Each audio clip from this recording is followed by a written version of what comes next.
Carta aos Efésios, capítulo 6. Filhos e pais.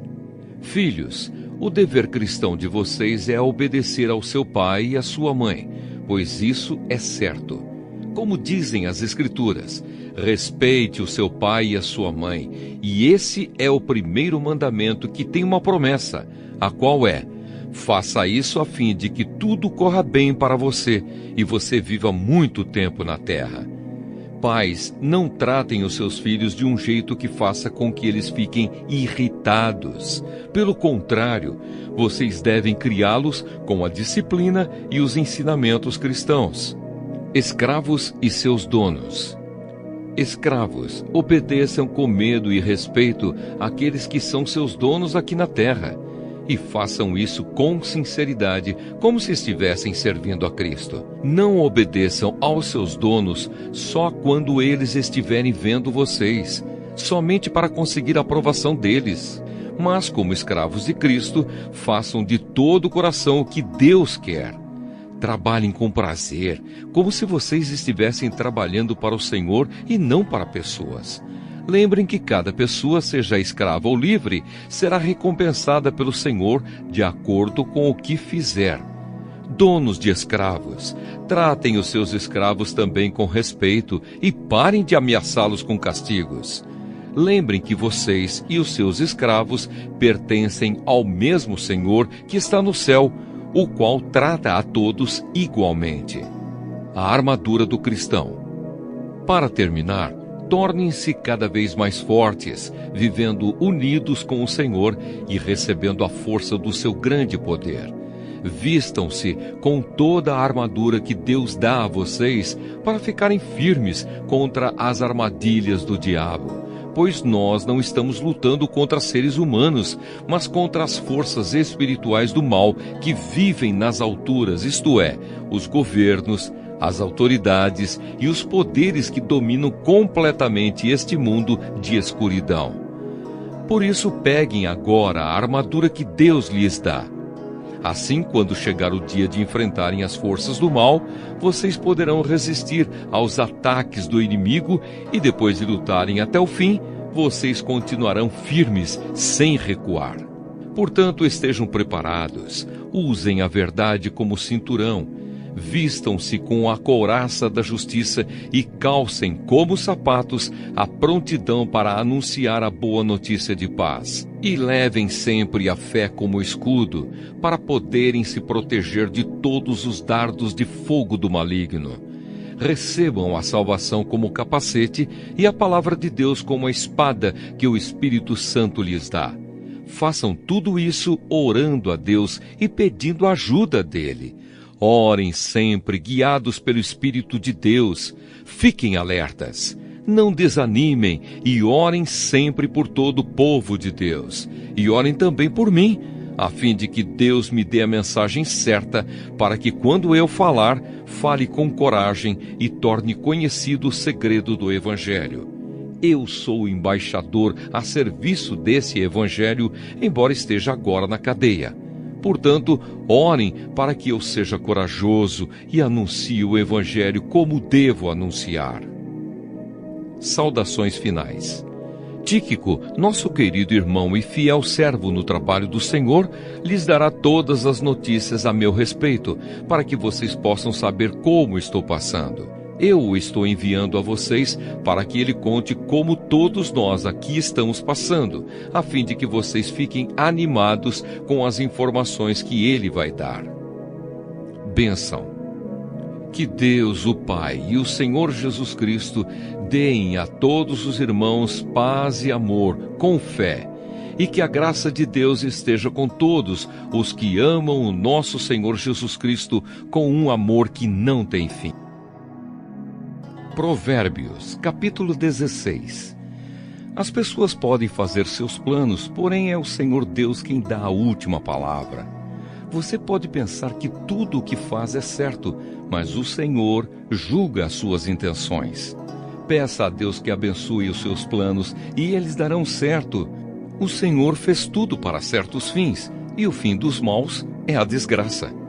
O Senhor detesta todos os orgulhosos. Eles não escaparão do castigo de jeito nenhum. Quem é bom e fiel recebe o perdão do seu pecado, e quem teme o Senhor escapa do mal. Se a nossa maneira de viver agrada a Deus, Ele transforma os nossos inimigos em amigos. Ser honesto e ter pouco é melhor do que ter muito lucro com desonestidade. A pessoa faz os seus planos, mas quem dirige a sua vida é Deus, o Senhor. O rei fala com autoridade divina. Ele não erra nos seus julgamentos.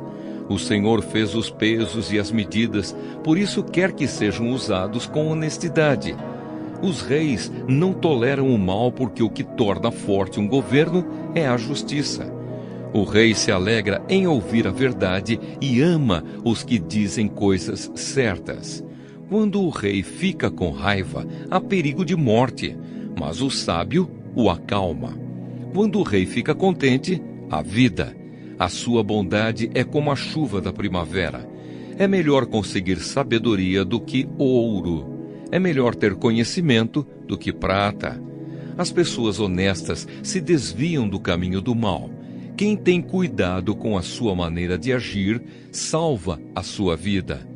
O orgulho leva a pessoa à destruição e a vaidade faz cair na desgraça. É melhor ter um espírito humilde e estar junto com os pobres do que participar das riquezas dos orgulhosos. Quem presta atenção no que lhe ensinam terá sucesso. Quem confia no Senhor será feliz.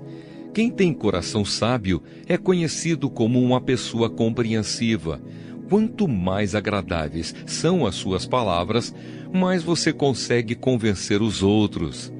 A sabedoria é uma fonte de vida para os sábios, mas os tolos só aprendem tolices. O homem sábio pensa antes de falar. Por isso, o que ele diz convence mais. As palavras bondosas são como o mel, doces para o paladar e boas para a saúde. Há caminhos que parecem certos, mas podem acabar levando para a morte. O apetite faz o homem trabalhar com vontade, pois ele trabalha para matar a fome. Os maus procuram meios de fazer o mal. Até as suas palavras queimam como fogo. Os maus provocam discussões, e quem fala mal dos outros separa os maiores amigos. O homem violento engana os seus amigos e os leva para o mau caminho. Cuidado com quem sorri e pisca maliciosamente. Essa pessoa está com más intenções. Uma vida longa é a recompensa das pessoas honestas. Os seus cabelos brancos são uma coroa de glória. Vale mais ter paciência do que ser valente.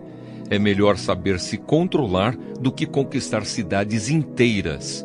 Os homens jogam os dados sagrados para tirar a sorte, mas quem resolve mesmo é Deus, o Senhor.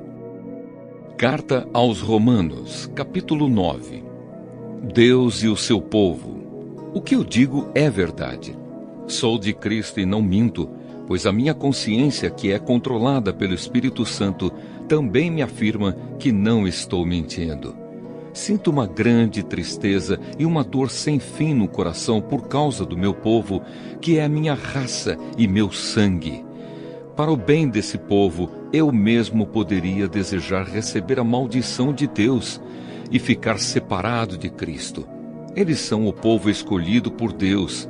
Ele os tornou seus filhos e repartiu a sua glória com eles.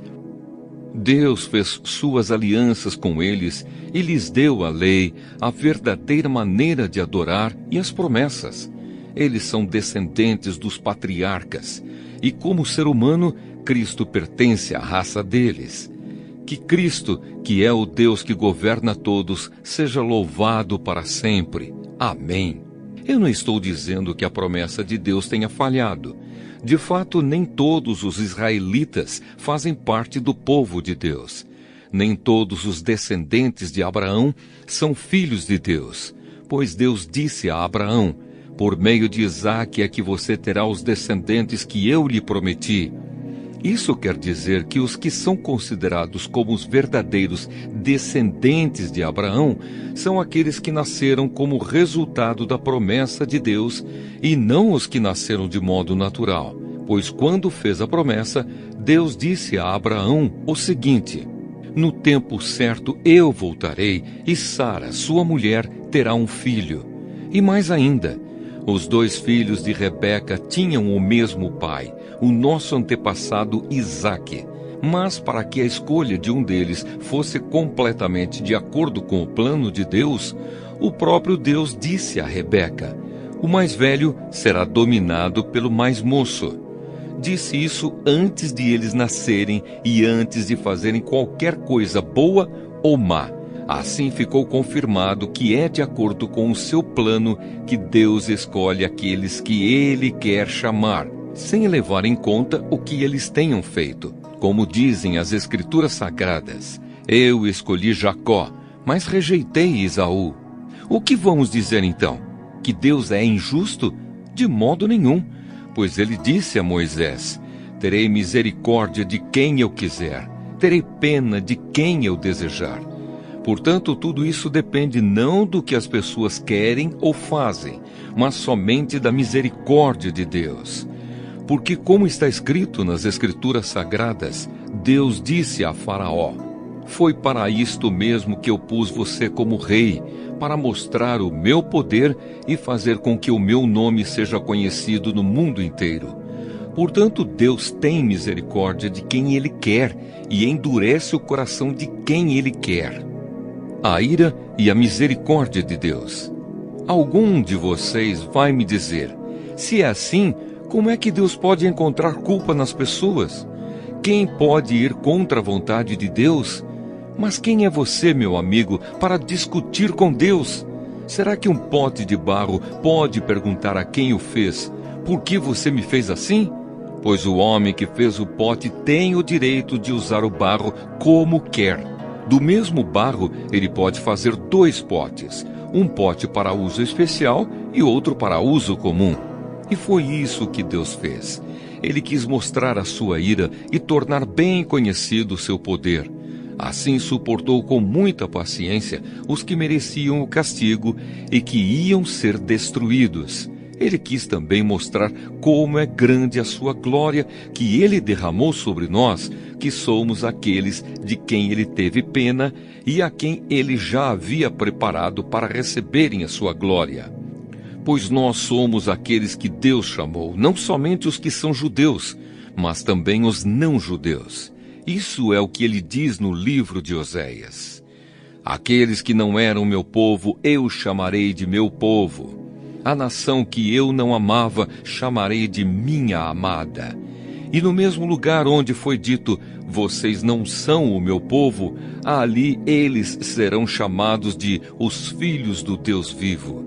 E Isaías disse a respeito de Israel: mesmo que o povo de Israel seja tão numeroso como os grãos de areia da praia do mar, somente alguns deles serão salvos, pois o Senhor julgará logo e de uma vez o mundo inteiro. Como o próprio Isaías tinha dito antes: se o Senhor Todo-Poderoso não nos tivesse deixado alguns descendentes, seríamos agora como a cidade de Sodoma, estaríamos destruídos como Gomorra. O povo de Israel e o Evangelho. O que vamos dizer então? Vamos dizer isto: os não-judeus, que não procuravam ser aceitos por Deus, foram aceitos por meio da fé. Porém, o povo de Israel, que procurava uma lei para ser aceito por Deus, não encontrou o que estava procurando. E por que não? Porque eles procuravam alcançar isso por meio das suas ações e não por meio da fé. Eles tropeçaram na pedra de tropeço, como dizem as Escrituras Sagradas. Vejam, estou colocando em Sião uma pedra em que eles vão tropeçar, a rocha que vai fazê-los cair. Mas quem crer nela não ficará desiludido.